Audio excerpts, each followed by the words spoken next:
नमस्ते सभी को। तो आज हम हंस क्लब के मंच पर बैठे हुए हैं और हमारे साथ दो कलाकार हैं जिन्होंने इस वर्ष कैकई और मंथरा की भूमिका अदा की है। तो आज इस इंटरव्यू सीरीज़ के माध्यम से उनसे हम कुछ सवाल पूछेंगे और समझेंगे कि उन्होंने ये इस रोल की प्रिपरेशन में कितना समय दिया, कैसे वो इस रोल में इतने कारगर साबित हुए और आगे जो हमारे दर्शक दिल्ली के विभिन्न कोनों से देख रहे हैं हमारी ये रामलीला, उसमें भी कैकई अगर किसी को निभाना हो तो क्या तैयारी करे, कैसे वो अपने आप को इम्प्रूव करे, ये पूरी आज बातचीत के माध्यम से हम समझेंगे। नमस्कार आपका। तो एक बार अपना आप परिचय कराइए पहले। तो मेरा नाम है हंसिका और मैं इस वर्ष मंथरा की भूमिका निभा रही हूँ। और मेरा नाम है नंदिनी और मैं इस वर्ष कैकई की भूमिका निभा रही हूँ। ये मैं पहली बार यहाँ से जुड़ी हूँ। तो मैं आपसे पूछना चाहूँगा कि मंथरा और कैकई का जो संवाद है वो पूरी रामायण में देखा जाता है कि एक टर्निंग पॉइंट है। यहाँ से रामायण पूरी चेंज हो जाती है, जहाँ एक दिन बाद राम जी का राज तिलक होने वाला होता है, एक दिन पहले मंथरा के कुछ कहने पर पूरी ही कहानी बदल जाती है।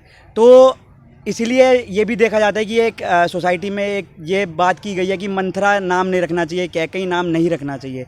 तो इस बारे में आपका क्या विचार है कि केवल नाम रखने से ही विचार में बदल आता है या इसके पीछे कोई और कारण था?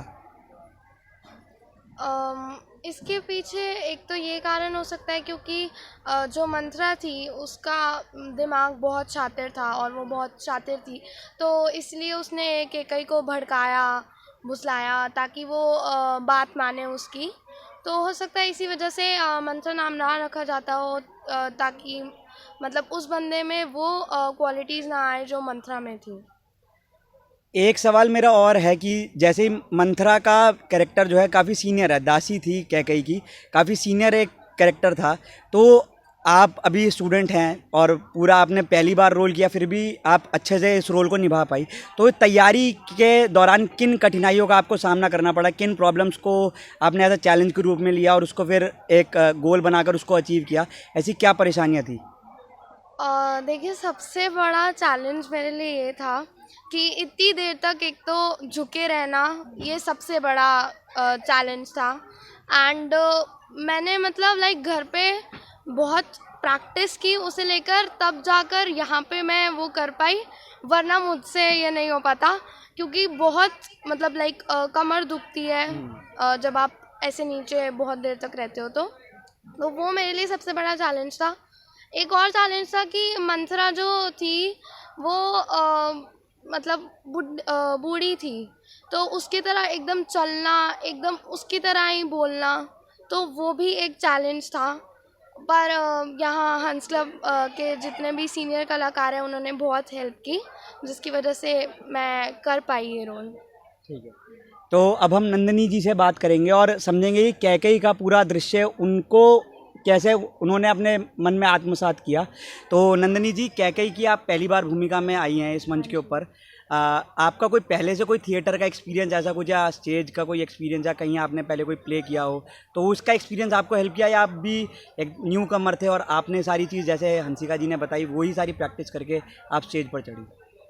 मैं न्यू कमर हूँ यहाँ पर, इस संस्था से पहली बार जुड़ी हूँ और पहली बार ही थिएटर पे परफॉर्म कर रही हूँ। ऐसा कोई पहले एक्सपीरियंस नहीं रहा है, पर जब आई और जो सीनियर कलाकार थे जैसा कि हंसिका ने बताया, वो बहुत सपोर्टिव हैं और उन्होंने बहुत हेल्प की रोल में पूरा कैरेक्टर में लाने को मुझे। और जिस तरह से कैकई एक एटीट्यूड में थी राजा दशरथ के साथ, क्योंकि उसको अपने 2 वचन चाहिए थे, और बाकी जैसे मंथरा ने उसे मैनिपुलेट किया, तो वो सब कैसे रहना है, कैसे करना है, वो उन्होंने बहुत हेल्प किया मुझे। एक बात मैं और पूछना चाहूँगा कि कैकई के साथ भी एक ये समाज में, एक सोसाइटी में एक ये धारणा बनी हुई है कि कैकई तो राम जी से प्यार अधिक करती थी, पर मंथरा के बहकावे में आके उसने ये सारी चीज़ की। तो आज भी हम देखते हैं कि हमारी सोसाइटी में ऐसे कुछ लोग हैं जो आप सही रास्ते पर चल रहे होते हो पर आपको बार बार आपके गोल से डेविएट करने के लिए वो जगह जगह पर खड़े होते हैं बैरियर बन के। तो उन चीज़ों को कैसे अब हमें अपने, जब लाइफ में हम कुछ चीज़ अचीव करना चाहते हैं तो उनको हम कैसे निगलेक्ट करें? आपको इस पूरे प्रसंग से कैसे समझ में आया, या क्या आपको चेंजेस आए इस चीज़ को रोल को करने के बाद? देखिए, मंथरा जो थी उसने तो कैकई का माइंड वॉश कर दिया, उसे मैनिपुलेट कर दिया। केकई थोड़ी भोली थी, वो बातों में आ भी गई, पर जो मुझे पर्सनली लगता है वो इंसान को खुद से सोचना चाहिए, सिचुएशन को पहले एनालाइज करना चाहिए, क्या प्रॉब्लम है क्या नहीं है और इसका क्या सॉल्यूशन खुद से निकल सकता है, और जो कि किसी और को भी हर्ट ना करे, खुद भी सब कुछ ठीक से फ्लुएंटली निकल जाए। पर तो अगर इंसान खुद का दिमाग लगा के खुद से डिसीजंस ले तो वो ज़्यादा बेहतर रहता है और फिर बाद में रिग्रेट भी नहीं होता। धन्यवाद आप दोनों का। आपने पहली बार हंस क्लब के स्टेज पर चढ़ के जो रोल निभाया, मैं सभी दर्शकों की तरफ से आप लोगों का धन्यवाद करता हूँ। धन्यवाद।